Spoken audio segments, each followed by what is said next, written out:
চলে যাওয়াই ভালো না? সাজ এবার আর কথা বলতে পারল না। তার চোখ দিয়ে অঝরে পানি পড়তে লাগলো। তবুও সে কোনোভাবেই মৃদু কণ্ঠে বলে উঠল, আপনি যদি আজ চলে যান তাহলে আমি কখনো নিজেকে ক্ষমা করতে পারবো না। সাজের কথাগুলো শুনে সোহাদও কিছুক্ষণ চুপ করে রইল। সাজের কান্না তার হৃদয়কে নরম করে তুলল, কিন্তু সে নিজের অভিমান ছাড়তে পারছিল না। সে কিছু বলতে যাবে তার আগেই সেখানে শুভা এসে উপস্থিত হলো। সে একবার সাজের দিকে তাকালো, একবার সোহাদের দিকে তাকিয়ে মৃদু কণ্ঠে বলে উঠল, ভাইয়া প্লিজ তুমি থেকে যাও। সাজ যা বলেছে এটা রাগের মাথায় বলেছে, তুমি তো জানোই ও কেমন। ও তো আসলে মন থেকে কিছু বলতে চায়নি, তাই না? সোহাদ সুগার দিকে তাকিয়ে একটা দীর্ঘশ্বাস ফেলল। সে একবার সাজের দিকে তাকালো, তারপরে মৃদু কণ্ঠে বলে উঠল, তোরা যাই বলিস না কেন, আমি এখন যেতে হবে।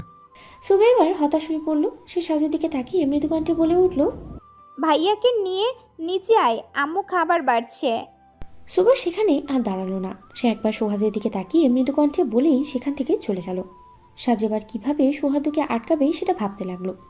সাজেবার সাহস করে সোহাদের হাত ধরে ফেললো। সাজ সোহাদের হাত ধরার সাথে সাথেই সোহাদু সাজের দিকে চোখ ছোট ছোট করে তাকালো। সে বুঝবার চেষ্টা করলো সাজ কি করতে চাইছে। এদিকে সাজ নিজের কণ্ঠকে শক্ত করে সোহাদের উদ্দেশ্যে বলে উঠল, ভাই প্লিজ যেন না, আপনি থেকে যান। আমি সত্যি এমন ভুল আর জীবনেও করব না। আমি ভুল করেছি যার জন্য প্লিজ ক্ষমা করে দিন। সোহাদ এবার নরম হয়ে গেল। সে দীর্ঘশ্বাস ছেড়ে সাজের দিকে তাকালো। তারপর সে সাজের হাতটা নিজের হাতে নিয়ে নিজের এক ভ্রু উঁচু করে কৌতূহলী কণ্ঠে জিজ্ঞেস করে উঠল, তুই কি সত্যি চাস আমি থেকে যাই? সাজ মুখে কিছু বলল না, শুধু মাথা নাড়ল। তার চোখে তখনও পানি। সে মৃদু কণ্ঠে বলে উঠল, হ্যাঁ। সোহার্দ এবার সাজের কথা শুনে মৃদু হাসল। তারপরে সাজের মাথায় হাত রেখে মৃদু কণ্ঠে বলে উঠল, ঠিক আছে, আমি থাকবো, তবে আজ না সাজ। কেন ক্ষমা করেননি আমাকে? সাজ শুকনো ঢোক গিলল কথাটা বলল। তার চোখে তখনও কান্নার ছাপ স্পষ্ট। সৌহার্দ্য সাজের কথা শুনি নিজের দুপাশে মাথা নাড়ল। তারপরে মৃদুকণ্ঠে বলে উঠল, পাগল, তোর উপর আমি রাগ করিনি।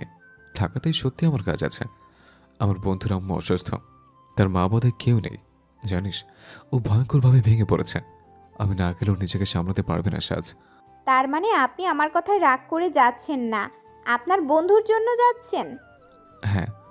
তাহলে একটু আগে যে বললেন আপনি আমার জন্য চলে যাচ্ছেন। সাজ কথা শুনে সৌহার্দ্য হাসল। সে সাজের চোখের পানি মুছে দিতে দিতে বলল, তোর কথায় হালকা রাগ হলে এ রাগ বাড়ে ছেড়ে যাওয়ার মতো না সাজ। আর একটু বেশি রাগ হলেও সে রাগ তোকে ছেড়ে যাওয়ার মতো না কখনো। সাজ সৌহার্দ্যের কথাটা শুনেই মনে মনে সৌহার্দ্যের উপরে রাখতে লাগলো। লোকটা এতক্ষণ বিনা কারণে তাকে কাঁদিয়েছে। একে তো সাজার কিছু ভাববে তার আগেই সোহাদু তার মুখের সামনে তুড়ি মেরে বলে উঠল, নিচে চল, চাচিমনে ডাকছেন তো। কোথায় হারিয়ে গেলে? সময়টা সবসময় নিজের গতিতেই চলে যায়। এখনও তাই হচ্ছে। সেদিন সৌহার্দ্য চলে যাওয়ার পরে কেটে গেছে 3 মাস। সবাই নিজেদের জীবন নিয়ে ব্যস্ত হয়ে পড়েছে। গভীর রাত, চারিদিকে এক অদ্ভুত নীরবতা। ঘরের বাইরে শুধু মৃদু বাতাসে শো শো আওয়াজ আর দূরের কুকুরের ঘেউ ঘেউ আওয়াজ শোনা যাচ্ছে। রাত গভীর হচ্ছে, তবুও সাজের রুমের আলোটা নিভছে না। তার সামনে খোলা জীববিজ্ঞানের প্র্যাকটিক্যাল খাতা, পাশে ছড়িয়ে ছিটিয়ে থাকা কয়েকটা রং পেন্সিল, স্কেল আর টেবিলের একপাশে রাখা পানির গ্লাস। সাজ প্রাণপণে চেষ্টা করছে খাতার ছবিগুলো আঁকা শেষ করতে।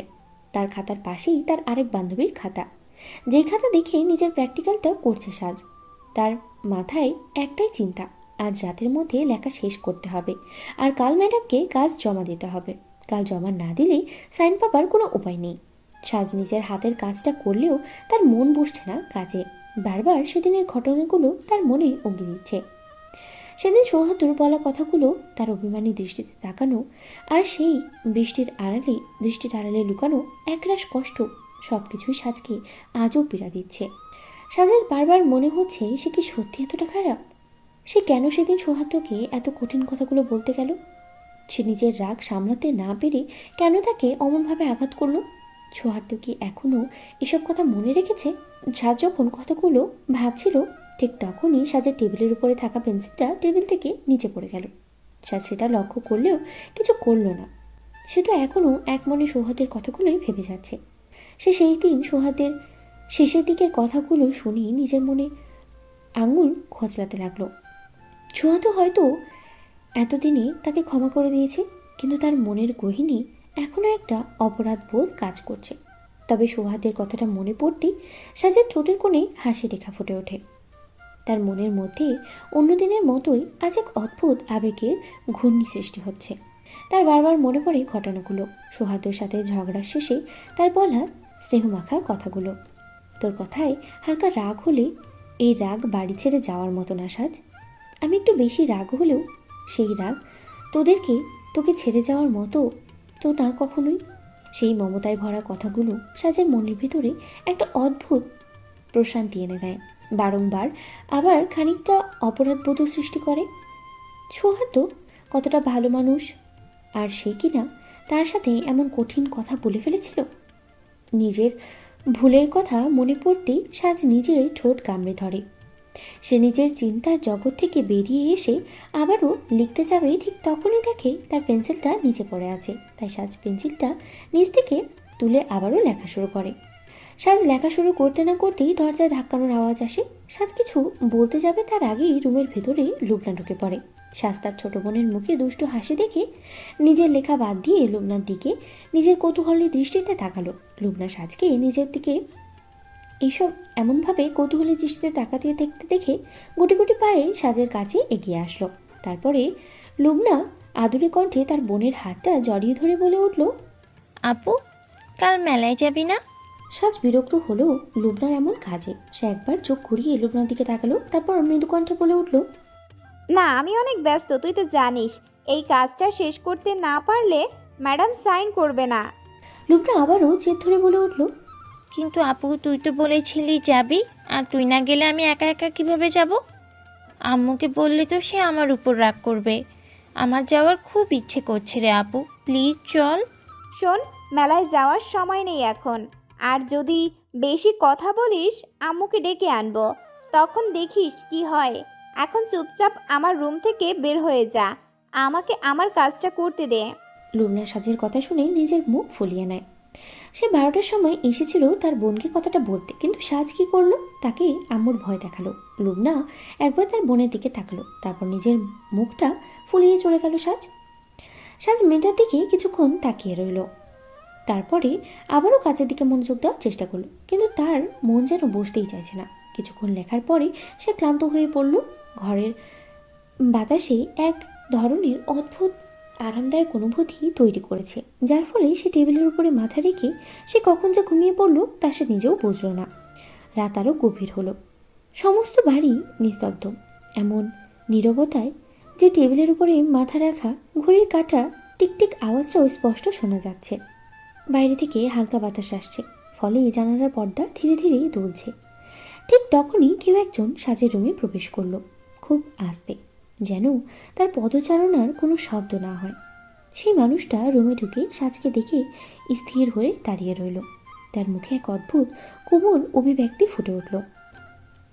সে যেন এখানে এসেছিল একটাই উদ্দেশ্যে, সাজকে দেখে তার মনের মধ্যে এক অদ্ভুত প্রশান্তি অনুভব করতে। সাজ টেবিলের উপরে মাথা রেখে ঘুমিয়ে আছে। তার ঘুমন্ত মুখটির উপরে চাঁদের আলো পড়ছে। সাজের মুখ চাঁদের আলোয় যেন আরও নরম আর কোমল হয়ে উঠেছে। তার মুখের অবয়বে ক্লান্তি রেখায় স্পষ্ট, কিন্তু তবুও সেই মুখে এক ধরনের শান্তি।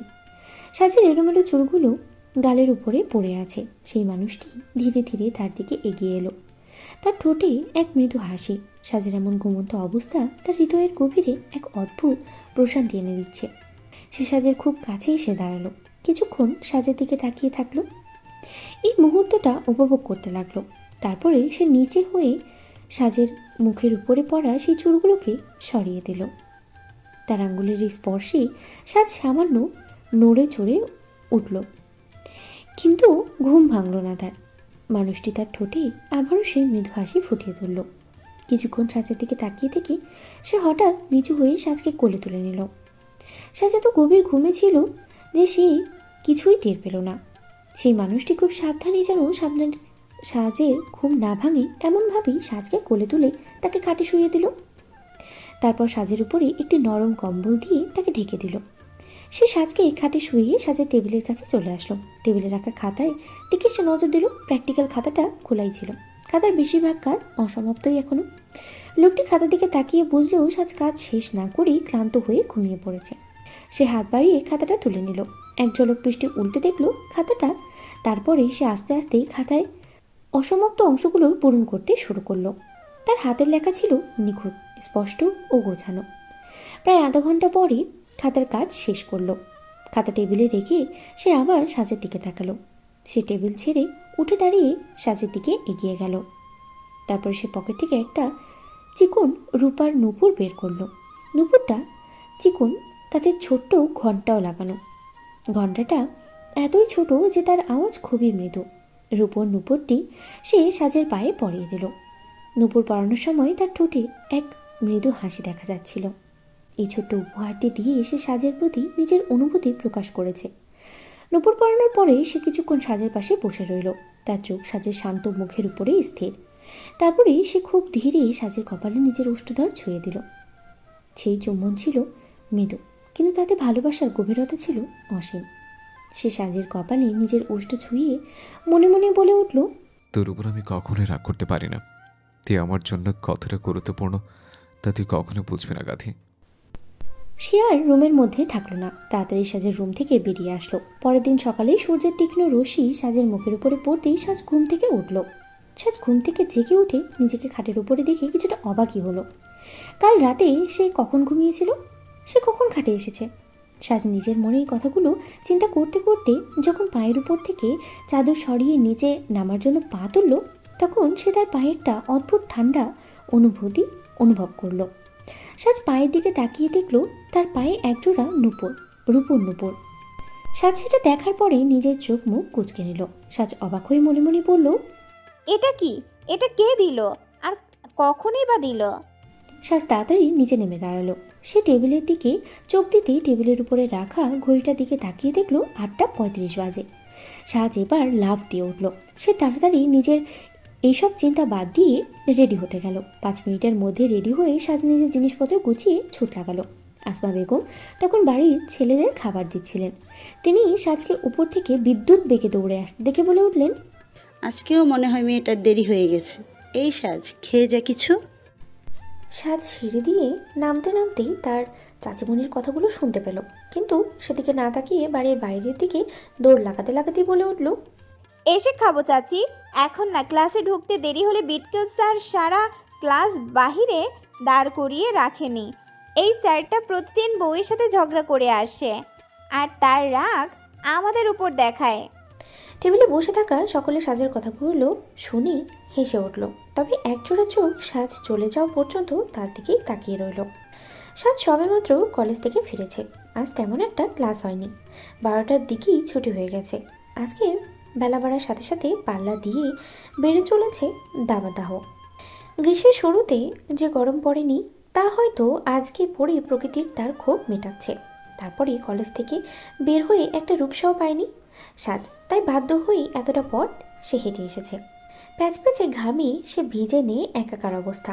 অস্বস্তিকরভাবে বেরিয়ে চলেছে ঘামের নিঃসরণ। সাজ নিজের দুর্বল শরীরটা টেনে নিয়ে এসে তালুকদার বাড়িতে প্রবেশ করলো। আস্তে আস্তে সামনের দিকে এগিয়ে গিয়ে ফ্যানের সুইচটা দিয়ে সোফার উপরে গিয়ে বসে পড়ল। সাজ নিজের হিজাবটা খুলে নিজের বেনি করা চুলটাকে খোপা করে বসলো। তার এত গরম লাগছে যে সে সেটা ভাষায় প্রকাশ করতে পারবে না। সাজ চোখ বুজে নিজের মাথাটা সোফার উপরে এলিয়ে দিল। তারপর উচ্চ শব্দে তার মাকে উদ্দেশ্য করে বলে উঠল, আম্মু, একটু পানি দিয়ে যাও। কিছু সময় কাটলো, কিন্তু কোনো উত্তর আসলো না। সাজ আবারও তার আম্মুকে ডেকে আগের কথাটা বলে উঠল। একে তো সাজ অলস, তার উপরে আবার এখন সে ক্লান্ত। এখন সে মোটেও উঠে গিয়ে গ্লাসে পানি ঢেলে খাবে না। যখন 2 বার ডাকার পরও তার আম্মুর কোনো কথা বলল না, তখন সাজ নিজের চোখ খুলে সামনে তাকালো। সামনের দিকে তাকাতেই সে নিজের চোখ গোল গোল করে নিল। সে দেখল সোহাতো তার দিকে পানির গ্লাসটা নিয়ে দাঁড়িয়ে আসছে। সোহাতো কয়েক মুহূর্তের মধ্যেই পানির গ্লাসটা সাজের সামনে ধরে মৃদু কণ্ঠে বলে উঠল, নে ধর। সোহাতের এমন অপ্রত্যাশিত আগমন সাজকে চমকে দিল।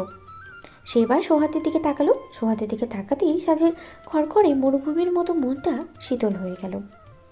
এত ক্লান্তির পরও সাজের মুখমণ্ডলে মুগ্ধতা ছেয়ে গেল। সোহাতকে আজ এখানে দেখে তার ভিতরটা উথাল পাতাল করে উঠল।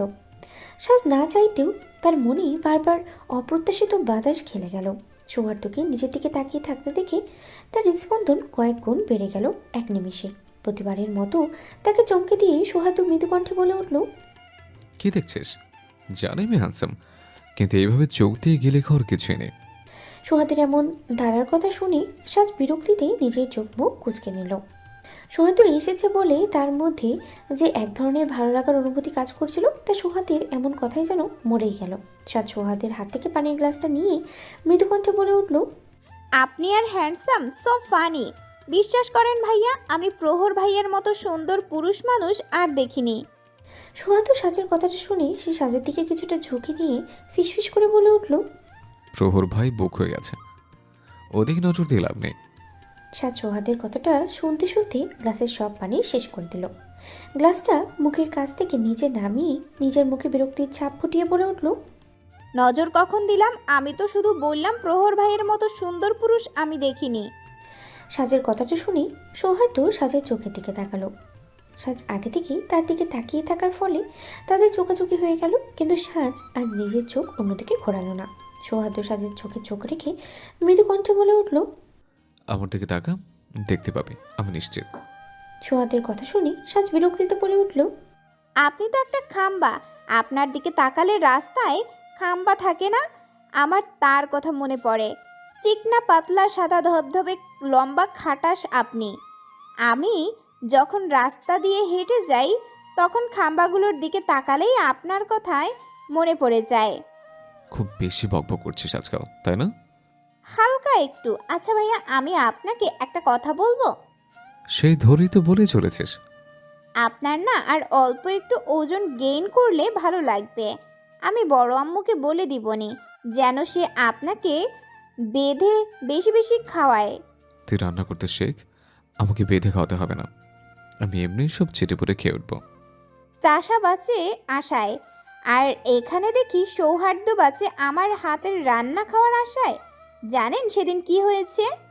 কি? আমি আর লুবনা বিরিয়ানি রান্না করতে গিয়েছিলাম, কিন্তু লুবনা আমাকে দিয়ে জোর করে বিরিয়ানিতে হলুদ দেওয়াইছে। রান্না করার পর সেটা বিরিয়ানি খেতে কম, খিচুড়ি লেগেছে বেশি। আর আপনি বসে আছেন কবে আমি রান্না শিখবো, তারপর আপনি খেয়ে মোটা হবেন। আল্লাহ! সৌহার্দ্য সাজের এমন মুখ করা দেখে আসলো। সে একবার সাজের দিকে তাকিয়ে মৃদুকণ্ঠে বলে উঠল, যাও রুমে গিয়ে ফ্রেশ হয়। সাজ উঠে চলে যাচ্ছিল, কিন্তু কিছু একটা মনে পড়তেই সৌহার্দের দিকে তাকিয়ে মৃদুকণ্ঠে বলে উঠল, ভাইয়া নুপুরটা কি আপনি দিয়েছেন? সৌহার্দ্য সাজের কথাটা শুনে কোনো দ্বিধা ছাড়াই বলে উঠল, হুম, কখন দিলেন? বিগত 12 ঘন্টার মধ্যে। অসহ্য! কথাটা বলে সাজ নিজের রুমের দিকে পা বাড়াচ্ছিল, ঠিক তখনই আবারও সৌহার্দ্য বলে উঠল। শোন, সাজ থেকে গিয়ে সৌহার্দ্যের দিকে তাকিয়ে কৌতূহলী কণ্ঠে জিজ্ঞেস করে উঠল, কি? তুই দিন দিন ভূতের মতো দেখতে হয়ে যাচ্ছিস, নিজের যত্ন নে আর আমার উপর দয়া কর। সাজ সোহাদের কথাটা শুনে নিজের মুখ কুঁচকে নিল। সোহাদের কথার বিপরীতে সাজ মুখ কুঁচকে বলে উঠল, থ্যাঙ্কস ফর ইউর কমপ্লিমেন্ট। আমি জানি আমি দিন দিন ভূতের মতো হয়ে যাচ্ছি। আপনি যদি আর একটু উৎসাহ দেন তবে এখনই বট গাছে পা ঝোলাতে চলে যাচ্ছি। মানে সব কথাতেই মজা বের করবে, বেয়াদব একটা। যা রুমে যা। দুপুর 2টা 10 মিনিট। সাজ নিজের খাবারের প্লেটটা হাতে টিভির সামনে বসে অ্যানিমে দেখছে আর খাবার খাচ্ছে।